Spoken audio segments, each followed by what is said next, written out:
तो आज हम अपनी थर्ड यूनिट स्टार्ट कर रहे हैं, that is work, power and energy. ठीक है, थर्ड यूनिट में हमारे पास हमने वर्क के बारे में पढ़ना है, पावर के बारे में पढ़ना है और एनर्जी के बारे में पढ़ना है। ये हमारी थर्ड यूनिट है। तो पहले पार्ट में हम वर्क के रिलेटेड करेंगे सारे टॉपिक्स, उसके बाद पावर के एंड देन एनर्जी के।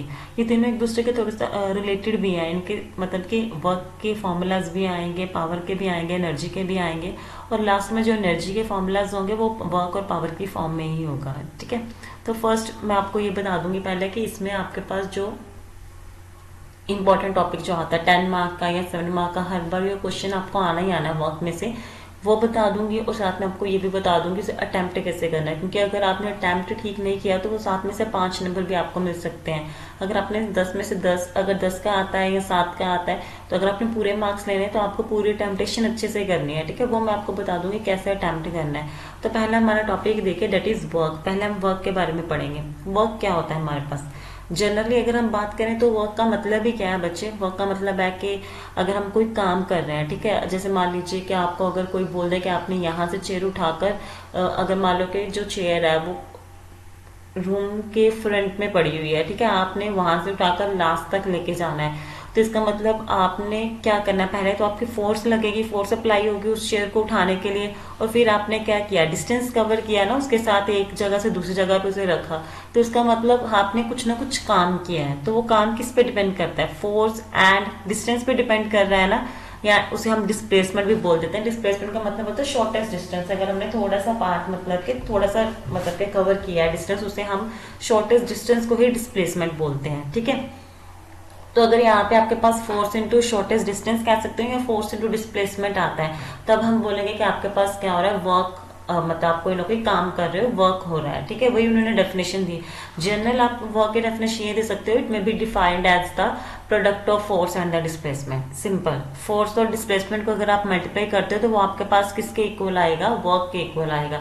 आप ये भी डेफिनेशन दे सकते हो, और या तो आप जो बुक में दी हुई है जो दो डेफिनेशंस है, फर्स्ट है work is said to be done by a force if the point of application of force moves in the direction of force. वही मतलब है ना कि अगर आप किस चीज को आगे लेके जा रहे हो फोर्स के साथ, और नीचे भी वही डेफिनेशन का मतलब। तो सिंपल बच्चे आप जनरल ये भी बोल सकते हो, it may be defined as the product of force and displacement. बस ये इसकी डेफिनेशन है।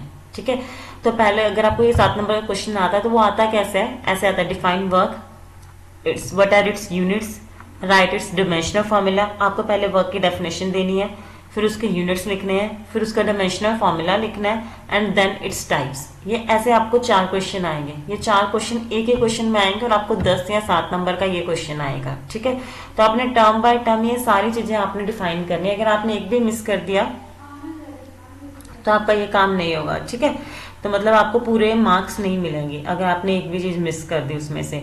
तो आपने ये चीज याद रखनी है कि आपका जो ये है आपके पास वर्क, उसमें आपने पूरे क्वेश्चन में सारी टर्म्स आपने डिफाइन करनी है। ठीक है, तो पहले तो हमारे पास डेफिनेशन हो गया। आप साथ में ये डायग्राम भी ड्रॉ कर सकते हैं। डायग्राम में कुछ नहीं है बच्चे, सिंपल उन्होंने ये जो ऐसे अगर हॉरिजॉन्टल लाइन बना के नीचे ऐसे बना देते हैं ना छोटी छोटी ये लाइंस, उसे हम ग्राउंड बोलते हैं।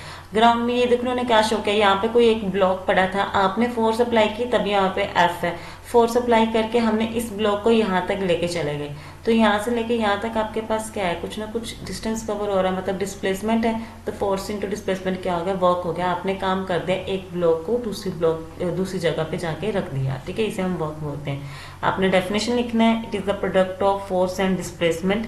देन आपने ये लिखना है W is equal to F into S. ठीक है बच्चे, यहाँ पे पहले ही आप वेक्टर के फॉर्म में लिख देना, क्योंकि फोर्स भी वेक्टर है, जैसे उन्होंने बताया ना नीचे, फोर्स भी आपके पास वेक्टर फॉर्म में है, डिस्प्लेसमेंट भी आपके पास वेक्टर होता है, तो वर्क भी आपके पास क्या होगा? वेक्टर ही होगा। तो यहाँ पे W के ऊपर वेक्टर डाल देना, जैसे यहाँ पे उन्होंने डाला नहीं, आप डाल सकते हो।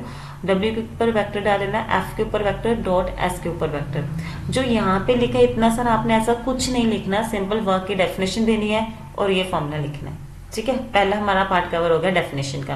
डेफिनेशन में देना है, it may be defined as the product of force and displacement. Then आपने ये वाला फॉर्मूला लिखना है। बस ये आपका फर्स्ट पार्ट कंप्लीट हो गया, मतलब जो फर्स्ट आपका क्वेश्चन का पार्ट था वो कंप्लीट हुआ। अब सेकंड पार्ट देखिए, what are its units. Units आपने लिखने हैं। उन्होंने पहले यहाँ पे जैसे डिमेंशनल फॉर्मूला देते हैं, मैं आपको पहले यूनिट्स बता दूं, आपने यूनिट्स लिखना बच्चे। अब इसके एसआई यूनिट भी होती है, सीजीएस भी होती है। सिंपल आपने एक ही यूनिट लेना। हम इसकी हमेशा जो पेपर में यूज करते हैं या कहीं न्यूमेरिकल्स में यूज करते हैं, हम एसआई यूनिट को यूज करते हैं। इसके एसआई यूनिट क्या होगा? अगर हम फोर्स इंटू डिस्प्लेसमेंट देखें तो फोर्स की यूनिट क्या होती है? न्यूटन। डिस्प्लेसमेंट की क्या